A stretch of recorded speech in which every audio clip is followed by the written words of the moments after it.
The whole Adam and Eve story is actually about the creation of duality, of light from darkness. So in the beginning, it was water and darkness. It was a void. You know how an atom is like 99.999% empty space? Atoms are like vibrating particles of light, and the only reason why it even creates anything is because it's called the uncertainty principle, which basically means at any given time, if you get a picture of an atom, or a photon, it's impossible to tell if it's a wave or a particle because it's basically the same thing. So the story of Adam and Eve is actually about the creation of the carbon molecule, or also the birth of duality.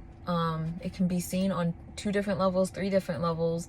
It's not just a literal story, but it's like a figurative story, which is what a lot of Christians don't understand. So Lilith is basically the shadow feminine energy that refuses to submit to a divine masculine force because she was here before light was created, which is represented by the masculine proton. Lilith, who was Adam's first wife, would not submit to Adam when they were having sexual intercourse. She just needed to either be on top or she wouldn't be like under the man. Basically, Lilith represents our repressed dark feminine energy, which deals with certain things that a lot of people may deem negative, such as manipulation, because women are naturally a lot more in tune with the unseen realms and the subconscious worlds, and it can be used for good and bad because there's a lot more power that comes from the darkness because it's the original source of light. So before duality was even created, it was darkness and water.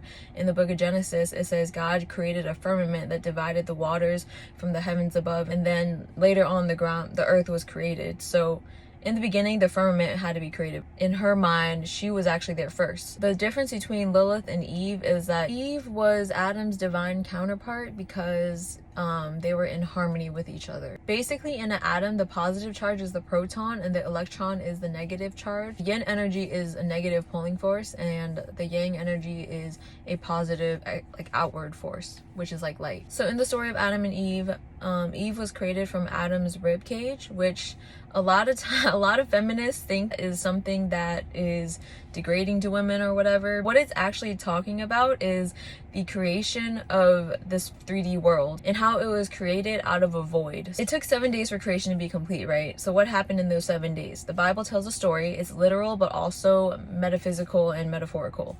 So in the very first day, it was complete darkness. Say you have a great infinite void, like a black hole, and there's one speck or one point of light in that dimension. 1D is a point in the infinite void because time hasn't been created.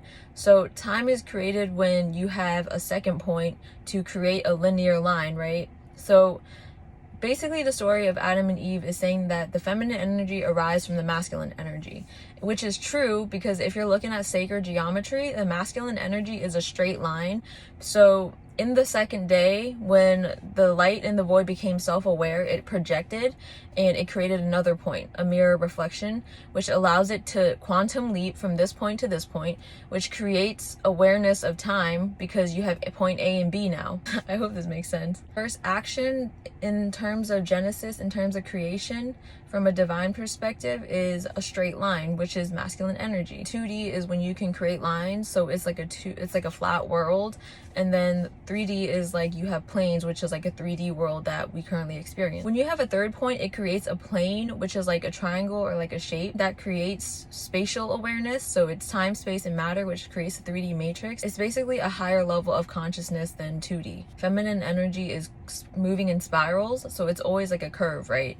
And you can't have that level of awareness of spiraling in a void if there isn't at least 3 to 4D. So that's pretty much why Eve was born out of Adam's rib, because the story is talking about creation from a sacred geometric, from God's point of view, where you're creating the universe according to these 7 universal laws, which is the 7 hermetic principles. I also go way more in depth on the story of Lilith in my ebook, Starseed Astrology, which is available on my Etsy shop. I'm really excited to share this offering from my heart, and I really hope it reaches the right people. The people who are wanting to know more about astrology, not just from a modern perspective where it's focused on our personalities and stuff, more so on an in-depth esoteric level, which is like spiritually, and also the fact that we are old souls who have had many lifetimes, and in this day and age, it's a choice if you want it to be your last incarnation or not, but that's a different video for a different day.